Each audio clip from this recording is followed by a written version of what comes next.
জোর ইজতেমা নিয়ে বিরোধের জের ধরে সাদপন্থী শীর্ষ মুরব্বী সৈয়দ ওয়াসিফুল ইসলাম সহ ১৫ জনের বিরুদ্ধে টঙ্গী পশ্চিম থানায় মামলা করেছে সুরায়ে নিজামের জুবাইরপন্থী সাথী মোহাম্মদ হোসেন। আজ সোমবার ১৬ ডিসেম্বর দুপুর ১২টায় সুরায়ে নিজামের মিডিয়া সমন্বয়কারী হাবিবুল্লাহ রায়হান সংবাদটি নিশ্চিত করেন।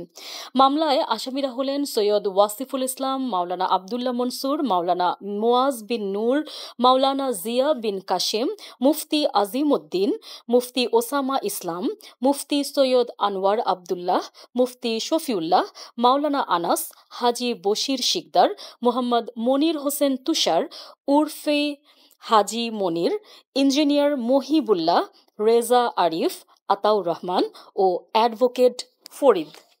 মামলার বিবরণে বলা হয়, আসামিরা বেপরোয়াভাবে গাড়ি চালিয়ে গুরুতর আঘাত করে ৯৮/১০৫ সড়ক পরিবহন আইন ২০১৮ এর ১১৪/৫০৬/৩৪ ধারায় অপরাধ করেছেন।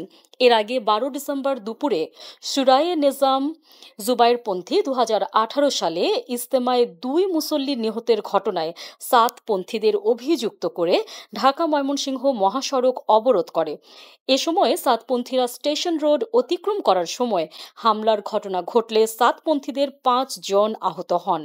এ ঘটনায় সাদপন্থীরা ৩৪ জনকে শনাক্ত করে টঙ্গী পশ্চিম থানায় জুবাইরপন্থী ৩৪ জনের নামে একটি মামলা দায়ের করেন।